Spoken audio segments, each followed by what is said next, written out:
Selamat pagi untuk kita semua. Masih bersama saya dengan Pak Jonter. Bertemu kembali dengan Anda semua dan saya sangat bersyukur kita bertemukan dalam video pembelajaran ini. Dan hari ini kita akan juga melanjutkan diskusi kita, topik kita berkaitan tentang mata kuliah ini. Nah, pada hari ini apa yang akan coba kita bicarakan? Sebenarnya hari ini fokus kita adalah pemahaman terhadap argumen induktif, sehingga nantinya ketika Anda sudah mendengar penjelasan ini, tujuan pertemuan ini paling tidak Anda mengetahui konsep dasar dari argumen induktif, dan terlebih lagi Anda nanti bisa sebenarnya untuk melihat perbedaan antara argumen induktif ini dengan argumen deduktif yang sudah kita bicarakan pada minggu-minggu sebelumnya. Nah, oleh karena itu, saya juga berharap pada pertemuan kita kali ini akan membawa dampak yang besar untuk pengetahuan Anda, untuk informasi Anda, sehingga saya berharap Anda boleh mengikuti video ini dari awal sampai akhirnya juga, sehingga akan memperoleh pemahaman yang utuh tentang topik kita kali ini yang berkaitan dengan argumen induktif.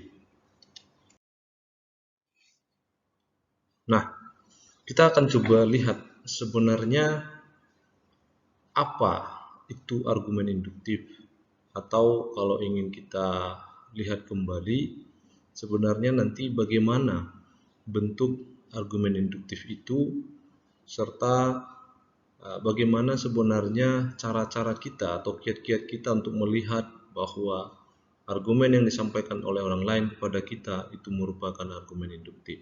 Nah, kita bicarakan yang pertama dulu, persoalan konsep dasar atau pengertian begitu. Nah, argumen induktif seperti halnya argumen yang pada umumnya mungkin dipahami sebagai sebuah cara menyampaikan sebuah ide atau pesan. Namun di sini argumen induktif ini akan berkaitan semacam penyampaian informasi yang pada akhirnya nanti sebuah kesimpulan yang ingin disampaikan itu merupakan apa kita sebut dengan konsep probable, atau kesimpulan yang bersifat memungkinkan atau kemungkinan, kira-kira begitu. Sehingga nanti argumen ini memang kita boleh lihat semacam penyampaian informasi itu yang ketika nanti ingin mengakhiri argumennya itu, maka kesimpulannya itu sesungguhnya harus bersifat kemungkinan. Sangat berbeda dengan argumen deduktif yang sudah pernah kita bahas, bahwa dalam argumen deduktif itu kesimpulannya itu mutlak atau sebuah keniscayaan benar gitu ya, bahwa kesimpulan benar. Namun di dalam argumen deduktif ini salah satu yang unik tentu nanti adalah sebuah penarikan kesimpulannya itu lebih ditekankan adalah bersifat kemungkinan atau probable. Nah, tingkat kemungkinan ini nanti yang dilihat menjadi sebuah kebenaran ketika nanti memang premis-premis yang dibangun itu betul-betul juga berkaitan erat atau bersinggungan atau betul-betul berhubungan dengan apa yang dibicarakan. Oleh karena itu nanti di dalam argumen induktif ini yang menarik itu tentu adalah seberapa yakin kita membuatkan sebuah hubungan antara premis-premis sehingga nanti kedekatan-kedekatan premis itu yang membuat semakin meyakinkannya, kemungkinannya semakin besar atau potensialnya semakin besar untuk menarik sebuah kesimpulan. Nah, kira-kira begitu. Ini yang dimaksud dengan konsep dasarnya. Sehingga di dalam argumen induktif ini kita akan berusaha nantinya kita mungkin mencari semacam fakta-fakta atau bukti-bukti yang memang nanti cukup untuk menyambungkan premis-premis yang sudah tadi berkaitan itu, sehingga sangat menguatkan. Jadi tingkat kemungkinannya akan semakin meyakinkan, sehingga akan lebih berpeluang menemukan sebuah kesimpulan yang benar. Nah, ini tugas yang berat menurut saya di dalam argumen induktif adalah bagaimana cara kita nanti membingkai hal-hal yang mungkin sederhana, kecil begitu ya, atau hal-hal yang mungkin spesifik ingin kita bangun sehingga nanti pada akhirnya kita bisa menarik kesimpulan dari hal-hal yang spesifik itu ya. Nah ini saya kira cara berpikirnya induktif ya. Jadi yang sulit itu nanti adalah bagaimana menjalin fakta-fakta mungkin yang sedemikian kecil atau mungkin fakta-fakta yang mungkin tidak dianggap pada awalnya berpengaruh untuk memberikan tingkat kemungkinan yang benar. Justru itulah nanti yang mampu menjembatani hubungan antara premis-premis yang dibangun sehingga kesimpulan menjadi benar. Nah, di sini tugasnya bagaimana melakukan ini. Sehingga nanti kesimpulannya itu dapat ditarik dan memang bisa kita katakan sifat yang unik dalam argumen induktif ini bahwa kesimpulannya itu tidak bisa bersifat konklusif, artinya tidak bisa berakhir begitu. Karena apa? Tingkat kemungkinan itu bisa berubah ya. Perubahan-perubahan itu tergantung fakta-fakta yang ditemukan. Nah, membuktikannya bagaimana? Nah, saya yakin mungkin di antara Anda pernah menonton film-film yang bergenre detektif ya. Detektif itu mereka itu kan berusaha ya, mencari bukti-bukti sekecil apapun sehingga nanti bisa disimpulkan siapa pelakunya misalnya. Saya sangat senang ya kalau menonton salah satu film detektif yang mungkin juga pernah Anda tonton atau mungkin Anda baca melalui buku atau bentuk-bentuk komik begitu. Misalnya Detektif Conan ya, bagi Anda yang pernah mendengar ya, satu film atau mungkin juga komik yang berbicara bagaimana nanti si Conan itu betul-betul mampu ya membuktikan hal-hal yang kecil sehingga menemukan benang merah lalu akan menyimpulkan siapa pelakunya misalnya. Nah ini saya kira adalah cara kerja induktif. Nah di beberapa ilmu pengetahuan juga biasanya argumen induktif itu bekerjanya seperti itu. Jadi akan dilakukan terlebih dahulu penyelidikan-penyelidikan, hal-hal yang sederhana sehingga nanti menyimpulkan. Nah yang unik juga di dalam proses induktif itu adalah ketika sebuah pemberitaan misalnya ya, karena dia bersifat kemungkinan, biasanya ciri yang paling unik juga yang perlu kita ingat adalah akan selalu mengatakan mungkin atau menduga atau menggunakan kata akan gitu ya. Jadi dia tidak akan pernah dikatakan pasti sehingga dia dikatakan di sini adalah bersifat tidak konklusif ya. Bersifat tidak konklusif artinya tidak bisa dipastikan kebenarannya karena selama bukti-bukti yang lain yang bisa menguatkan, nah perubahan-perubahan kesimpulan itu bisa terjadi. Oleh karena itu nanti kita harus betul-betul mencari mana bukti-bukti yang betul-betul menyajikan bahwa tingkat kemungkinan itu potensial adalah tentang itu misalnya. Jadi tidak ada perubahan lagi. Nah, disinilah keunikan argumen induktif itu justru adalah tugas kita bagaimana menemukan hal-hal yang memang bisa memberikan sebuah kesimpulan yang meyakinkan dengan catatan nanti kemungkinan tingkat kemungkinannya itu mungkin kita katakan sangat tinggi, hampir mungkin 90% misalnya. Nah, ini di sini kita akan berusaha mencari buktinya dulu. Apakah benar? Sehingga nanti kesimpulannya menjadi potensial menyatakan seperti itu, kira-kira begitu. Nah, sehingga arah gerakannya seperti apa? Nah, arah gerakannya ya akan berbeda ya seperti deduktif. Kalau deduktif itu arah gerakannya dia bicara dulu hal yang general begitu, menuju kepada hal yang spesifik. Nah kalau di dalam induktif itu justru arah gerakannya adalah dia akan selalu berangkat dengan hal-hal yang kecil, hal-hal yang partikular ya. Jadi premis-premisnya itu nanti akan melihat dulu hal-hal yang sederhana, hal-hal yang detail dulu ya. Baru kemudian nanti menuju pada arah kesimpulan itu yang bersifat general. Jadi akan dibuatkan semacam kesimpulannya yang memang bersifat umum. Nah, namun perlu diingat ciri khasnya itu mengambil kesimpulannya tetap melihat tingkat probable ya.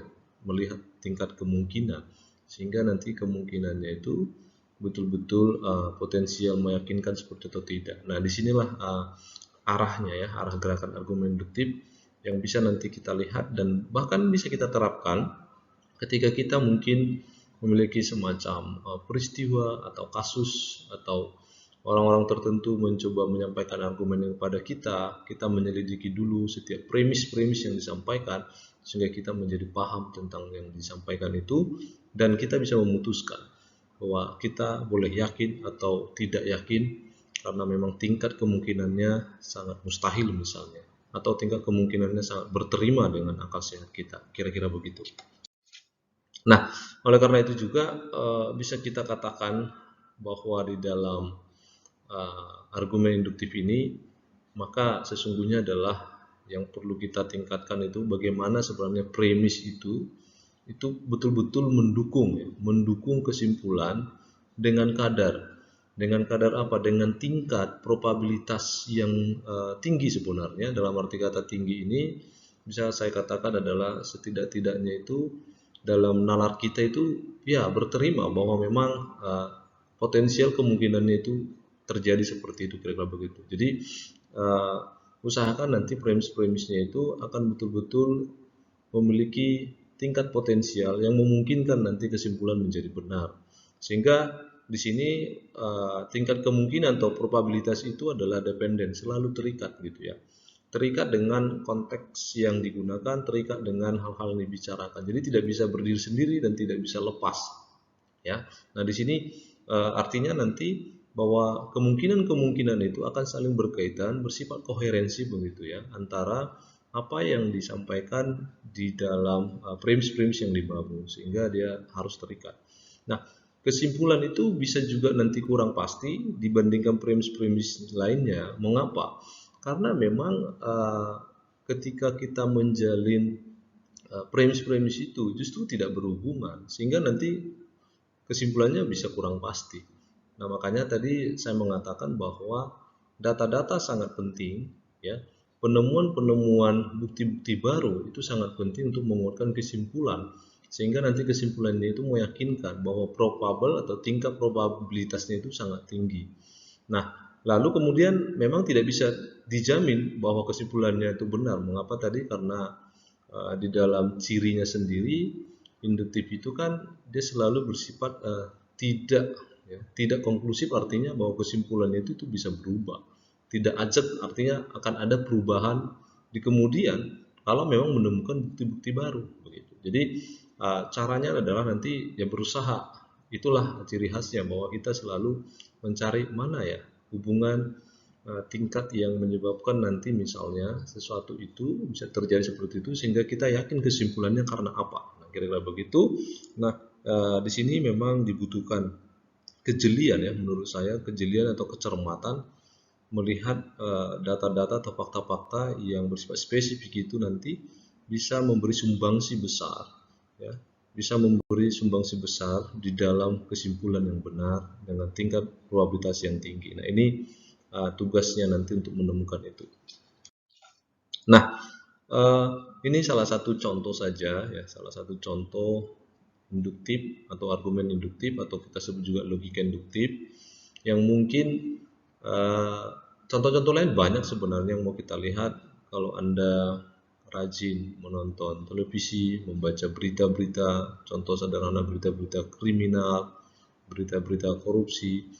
Biasanya kan di dalam pemberitaan itu di akhir itu akan dikatakan diduga gitu ya, diduga melakukan korupsi ya, maka akan, nah ini bahasa-bahasa induktif sebenarnya ya, diduga, meskipun sebenarnya dengan bahasa sederhana sudah OTT misalnya, operasi tangkap tangan, selalu dikatakan masih diduga. Nah, ini menunjukkan sebenarnya bahwa di dalam paradigma berpikir induktif itu tidak bisa dipastikan kesimpulannya ya.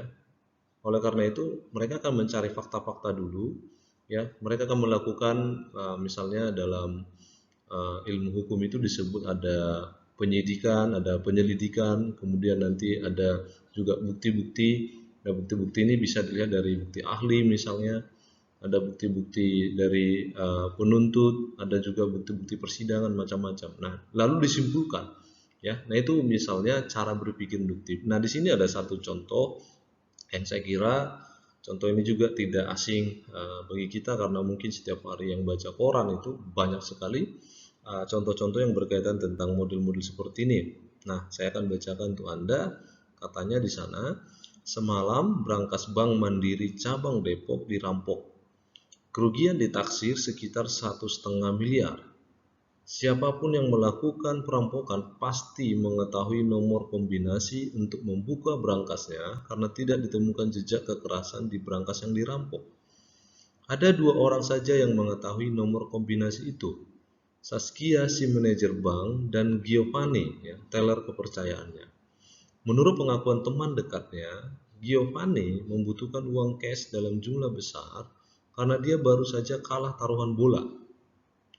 Giovanni tidak punya alibi keberadaannya semalam saat perampokan terjadi. Cukup beralasan jika kita menyimpulkan bahwa Giovanni terlibat dalam perampokan tersebut. Nah, di sini kan sebenarnya yang unik apa? Dikatakan di sana ada sebuah peristiwa perampokan. Nah, peristiwa perampokan itu yang kemungkinan yang melakukannya dicurigai ada 2 orang gitu ya.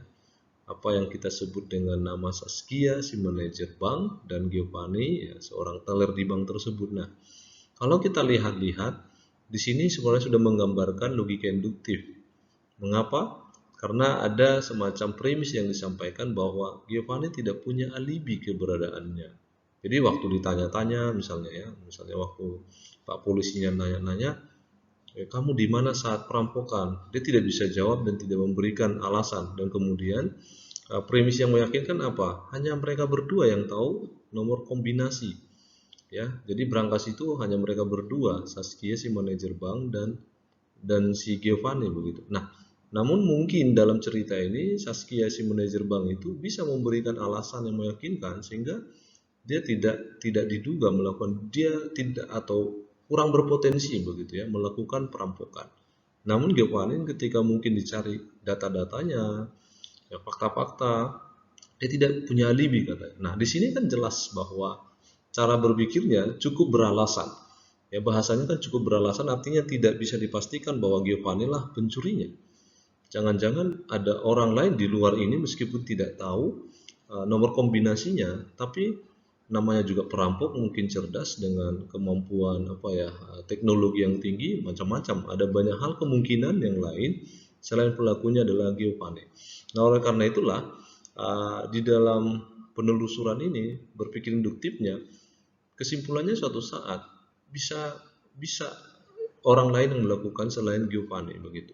Atau mungkin Giovanni adalah otak dalam perbuatan itu, atau mungkin sebenarnya Giovanni juga memang tidak tidak melakukannya karena mungkin pada saat diinterogasi misalnya dia mungkin gugup sehingga tidak punya jawaban, tidak punya alibi sehingga langsung diduga melakukan perampokan. Nah, macam-macam. Nah, ini beberapa hal yang mungkin bisa terjadi sehingga nanti tugas Pak polisi misalnya atau penegak keadilan misalnya jaksa atau hakim gitu ya atau di pengadilan, mereka akan berusaha nanti mencari bukti-bukti persidangan sehingga menyimpulkan apakah benar bahwa Giovanni pelakunya atau tidak. Nah, di sini yang harus nanti dicek. Inilah ciri khusus atau contoh bagaimana sebenarnya logika induktif itu bisa digunakan di dalam ranah seperti ini. Jadi cara berpikirnya demikian.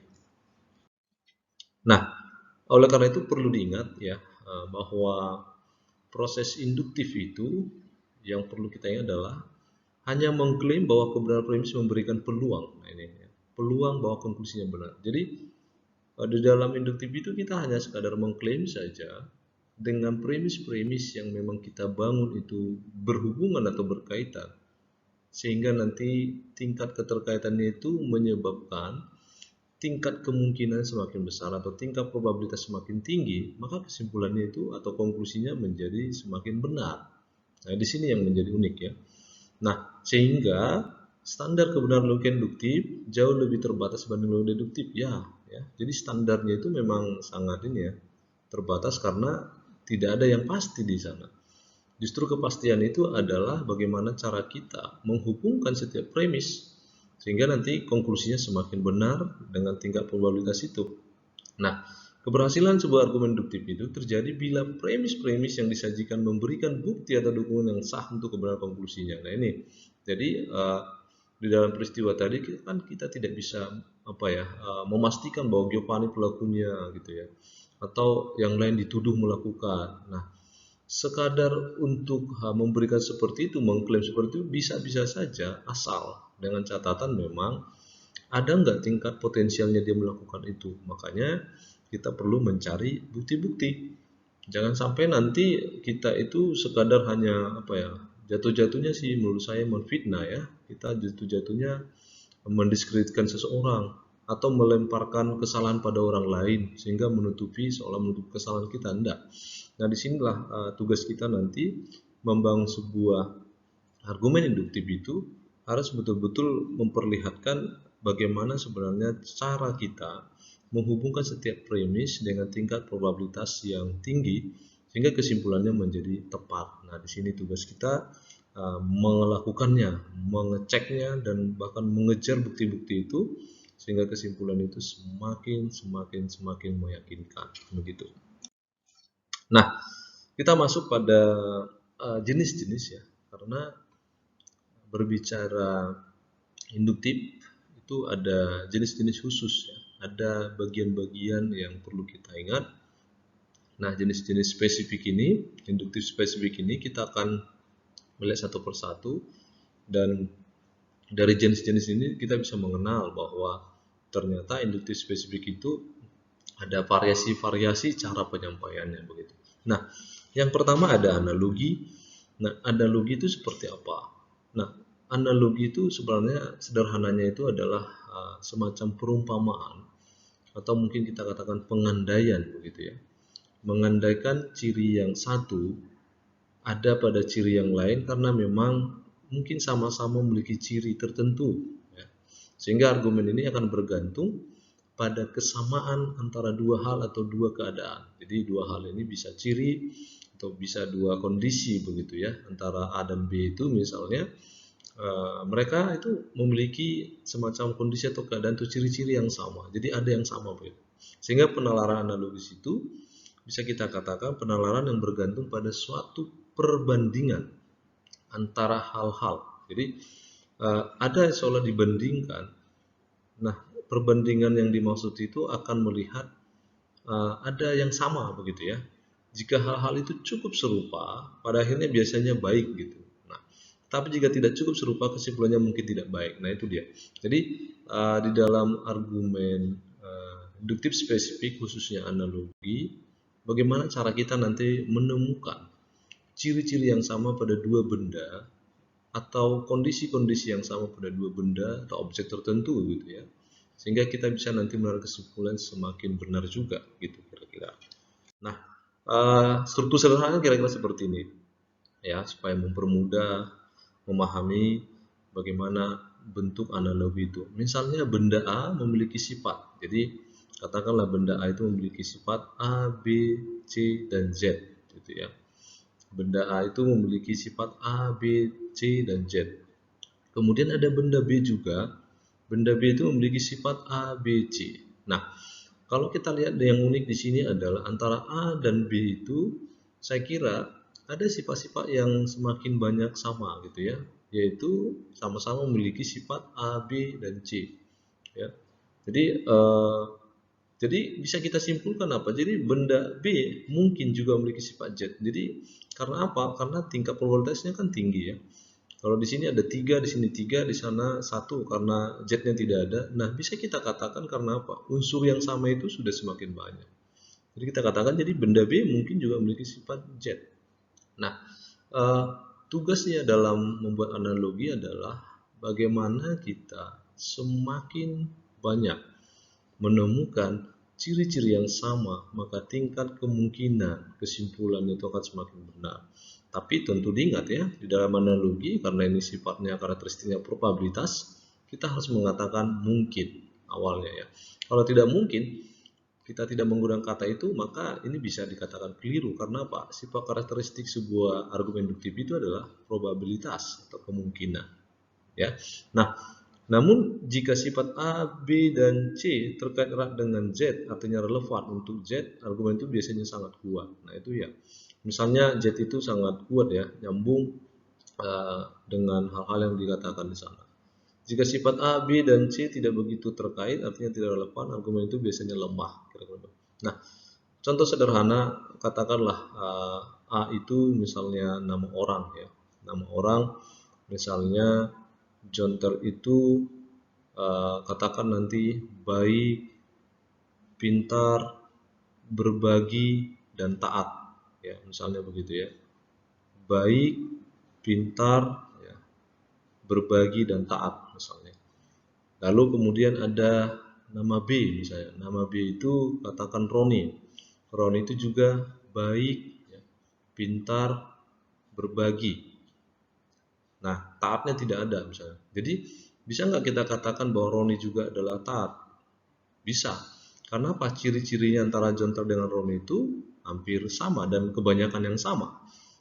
Jadi kesimpulannya bisa kita katakan kemungkinan Roni juga adalah orang yang taat begitu. Jadi dia juga memiliki sifat yang ada pada diri Jonter. Kira-kira begitu. Nah ini contoh sederhananya saja sehingga akan semakin meyakinkan ciri-ciri yang dimaksud tersebut. Begitulah struktur analogi ya.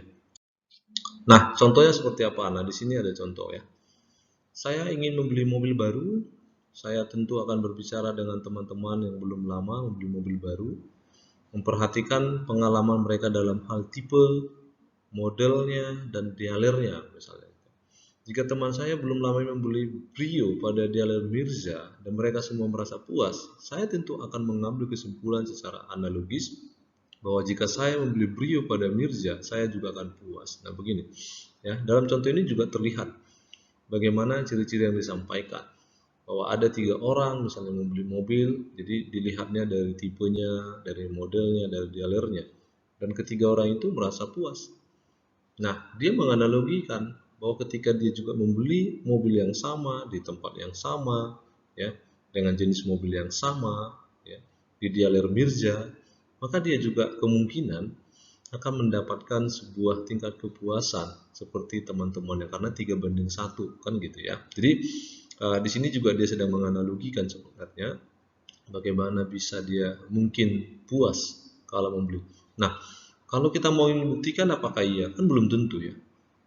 Sama saja misalnya kalau kita membeli barang tertentu, katakanlah benda-benda elektronik, ya, ibu kita membeli handphone di toko A, puas, B juga puas misalnya, atau ayah kita, kakak kita juga membelinya di toko itu juga puas. Nah, kemungkinan bisa juga kita puas, tapi kan kemungkinan yang lain kan bisa juga tidak puas karena mungkin faktor-faktor yang lain kan begitu. Nah, disinilah yang disebut dengan menganalogikan, sehingga semakin banyak kesamaan-kesamaan yang ditemukan, maka tingkat kesimpulannya itu, tingkat probabelnya, kebenarannya, konklusinya akan semakin baik. Nah, ini model analogi ya. Nah, contoh yang kedua atau jenis yang kedua kita katakan itu adalah model atau jenis generalisasi induktif ya. Generalisasi induktif ini lebih juga kita lihat semacam bagian dari induktif spesifik itu. Nah, di sini yang mau kita lihat itu mengeneralkan itu adalah bagaimana sebenarnya kita nanti suatu kelompok umum kita kategorikan menjadi sebuah kejadian, memungkinkan kita melakukan kesimpulan tentang suatu kejadian spesifik yang cocok dengan kategori umum. Nah, ini biasanya hal-hal yang bersifat generalisasi adalah ketika nanti hal-hal yang disebutkan pada umumnya itu akan coba kita simpulkan secara merata, kira-kira begitu. Nah, di dalam generasi induktif ini yang menjadi keliru ketika nanti adalah kita memukul rata semua kebenaran kesimpulannya, padahal sebenarnya tidak. Sebenarnya kita mau melakukan generalisasi itu, padahal kesimpulannya harus kita katakan bersifat mungkin. Namun generalisasi itu biasanya bertolak dari pengetahuan pada sampel. Nah, di sini nanti yang unik adalah kita harus mampu menemukan berapa tingkat populasinya, berapa tingkat sampelnya begitu ya. Jadi ini akan dilihat semacam perbandingan jumlah, kuantitas antara populasi dengan sampelnya begitu. Jadi kalau nanti dilihat dari sampelnya diambil berapa, populasinya berapa, misalnya begitu harus dilihat. Lalu anggota-anggotanya memiliki ciri-ciri yang sama tidak, ya, karakteristik yang sama tidak. Nah misalnya saya contohkan, saya misalnya pergi berbelanja, gitu ya, berbelanja buah. Nah saya lihat di dalam keranjang itu katakanlah ada 10 buah, gitu. Berarti populasinya 10. Lalu saya coba misalnya sampelnya saya ambil satu, pada kumpulan buah itu rasanya manis, gitu ya. Nah saya ambil yang kedua, ya, sampelnya juga manis. Yang ketiga saya ambil manis.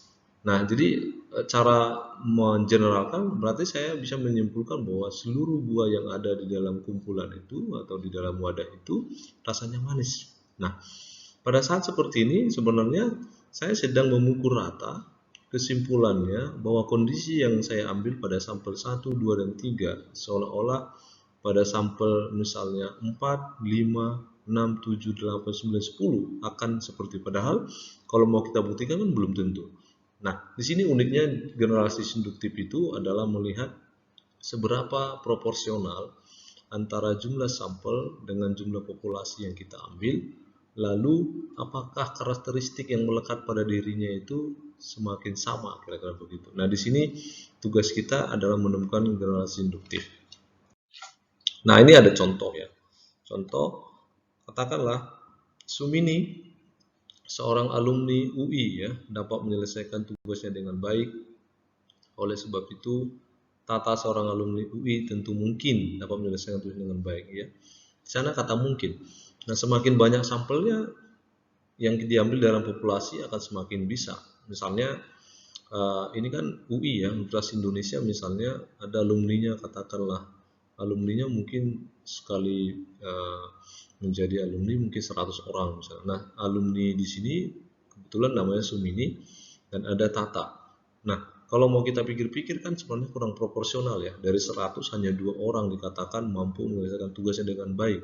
Namun kalau misalnya kita ambil katakanlah 50%, maka nanti di sini adalah bagaimana tingkat kebenaran konklusinya ketika nanti antara sampel dengan populasi itu jumlahnya proporsional. Ya paling tidak nanti akan memperlihatkan hal itu. Jadi tapi menjadi sebuah kebenaran bahwa contoh ini adalah cara penarikan kesimpulan melalui generalisasi induktif gitu. Nah, contoh yang kedua coba kita lihat. Pada hari Senin, langit di sebelah barat menghitam. Angin bertiup kencang dan tidak lama kemudian turun hujan. Lalu pada hari Selasa, langit sebelah barat menghitam. Angin bertiup kencang dan tidak lama kemudian turun hujan. Pada hari Rabu, langit sebelah barat menghitam, angin bertiup kencang. Nah, baru kita tarik kesimpulan. Wah, ternyata hal ini menandakan bahwa tidak lama lagi akan hujan. Bisa nggak saya katakan misalnya berarti setiap hari ketika langit di sebelah barat menghitam, angin bertiup kencang, kemungkinan hujan turun. Nah itu bisa benar, kesimpulannya bisa benar. Yang menjadi salah adalah kita katakan kepastian, ya, bahwa nanti setiap hari pasti akan hujan ketika langit. Bahwa itu tidak bisa. Karena apa? Ciri khusus dari model cara pengambilan generalisasi adalah memukul rata, tapi mengambil kesimpulan seperti itu harus diawali dengan kata mungkin. Karena jika tidak, maka tentu apa yang kita ambil itu menjadi keliru begitu ya. Nah ini dua contoh, saya kira Anda bisa menemukan atau mencari contoh-contoh yang lain yang relevan dengan konsep generalisasi induktif. Yang penting kita memahami bahwa di dalam generalisasi induktif itu kesimpulannya itu seolah menyamaratakan ya, menyamaratakan kebenaran kesimpulan itu dari premis-premis yang dibangun sehingga seolah akan terjadi demikian, padahal sebetulnya faktanya mungkin tidak demikian, kira-kira begitu. Nah, yang ketiga ada kausalitas ya. Kausalitas itu lebih mengarah pada persoalan hubungan sebab akibat atau sebaliknya, atau biasanya bisa dilakukan akibatnya dulu baru sebab, atau sebab dulu baru akibat. Artinya diberikan dulu alasan-alasan penyebab, ya, itu sebab, lalu nanti diberikan efek atau dampak dari sebab itu, sehingga disebut sebab akibat. Nah, tinggal dibalik saja. Kalau akibatnya dulu diberitahu, lalu nanti akan dibeberkan hal-hal yang menjadi unsur penyebab, kira-kira begitu.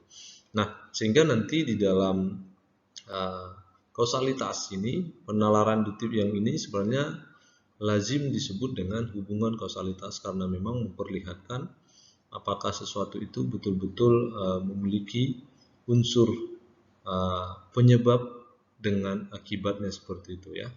Sehingga nanti bila kita memiliki alasan yang mendasar untuk meyakini itu, kita katakan, oh ini adalah penyebabnya. Mengapa kita yakin? Karena akibatnya seperti ini misalnya, ya, atau sebaliknya misalnya. Jadi bisa nanti dicari tahu lebih dalam bahwa sebenarnya, oh ternyata yang menyebabkan banjir itu karena pembuangan sampah misalnya. Nah itu sebenarnya udah cara penalaran model kausalitas. Oh ternyata dia tidak wisuda karena memang skripsinya belum selesai misalnya. Nah itu masuk dalam konsep-konsep berpikir seperti ini, ya. Atau misalnya dia datang terlambat karena ban bocor. Nah ini, jadi akan semacam ada usaha untuk mencari hubungan-hubungan kausalitas, mencari hal-hal yang menyebabkan, karena kita meyakini ya bahwa segala sesuatu itu kan pasti ada alasan, bahwa segala sesuatu itu pasti ada unsur penyebab. Lalu unsur penyebab itu akan membawa dampak atau akibat dari hal yang disebabkan itu. Nah, kira-kira begitu. Nah, contohnya saya kira di sini bisa kita lihat ya, semacam sebuah cerita sebenarnya. Si A adalah seorang pejabat yang sangat disegani di dalam suatu daerah. Dia memang orang yang sangat berpengaruh di dalam pengambilan kebijakan tertentu. Akan tetapi suatu hari ia melakukan penyalahgunaan kekuasaan, khususnya dalam bidang bansos atau bantuan sosial yang seharusnya dibagikan kepada masyarakat, tetapi digunakannya untuk kepentingan pribadinya. Nah, sebenarnya dalam kisah ini kita mungkin pasti tahu akibatnya apa gitu, karena sudah dibeberkan dulu terlebih dahulu alasan-alasannya. Oh, dia makan uang bansos nih, pasti kita berpikir pasti ada akibatnya apa, gitu ya. Akibat perbuatannya itu ya dilaporkan masyarakat desa, sehingga akan diproses di dalam hukum dan akan berakhir dengan pidana penjara selama 5 tahun bila terbukti di persidangan. Nah ini saya kira salah satu contoh saja yang memberikan gambaran bahwa setiap hal-hal yang ada dalam dunia ini kita meyakini pasti ada unsur penyebab, lalu ada unsur akibat. Ya, apapun itu menurut saya, karena ya seperti pepatah mengatakan tidak mungkin misalnya ya, tidak mungkin ada asap kalau tidak ada api, kira-kira begitu ya. Jadi akan selalu ada hal yang memberikan semacam pemantik dulu, baru kemudian nanti ada efeknya ya. Ya, jadi akan ada hal-hal yang mendahului sebuah peristiwa, lalu setelah peristiwa itu apa yang terjadi. Ya. Nah ini model-model dari induktif spesifik. Yang ketiga itu adalah hubungan kausalitas. Anda bisa juga mencari, menemukan ya beberapa contoh yang relevan tentang ini. Intinya dalam kehidupan ini pasti akan ada hubungan sebab akibat. Seperti pepatah juga mengatakan ya, hukum tabur tuai ya. Jadi apa yang kita lakukan hari ini ya tentu nanti suatu saat kita juga akan mendapatkan sesuai apa yang kita lakukan, kira-kira begitu. Jadi di sini saya kira berlaku konsep dalam proses kausalitas. Jadi silakan saja cari contoh-contoh yang menurut Anda masih relevan dengan konsep ini. Nah, saya kira sampai di sini ya diskusi kita, pemaparan saya, sehingga kalau mau kita ingin simpulkan sebenarnya konsep argumen induktif itu semacam cara pandang kita mengambil sebuah simpulan itu dengan tingkat probable, dengan tingkat kemungkinan yang tinggi, sehingga nanti kesimpulannya semakin benar. Nah, dari 3 model atau 3 variasi argumen induktif spesifik yang sudah kita bahas, yaitu apa yang kita sebut dengan analogi, generalisasi induktif, dan juga kausalitas. Saya kira Anda bisa mengembangkannya, memperdalamnya. Jadi silakan cari-cari contoh-contoh yang relevan tentang itu. Nah, jikalau nanti masih ada pertanyaan, mari kita akan diskusi dalam forum-forum yang sudah kita buatkan. Nah, semoga apa yang kita bahas hari ini memberikan pemahaman pada Anda. Nah, bagi Anda yang mungkin sudah tahu, semoga semakin memperkaya pemahaman Anda tentang topik ini. Dan saya mengucapkan terima kasih atas perhatian Anda semuanya. Sampai akhir video ini Anda masih mengikutinya. Dan sampai bertemu ya pada video-video pembelajaran topik kita selanjutnya. Terima kasih.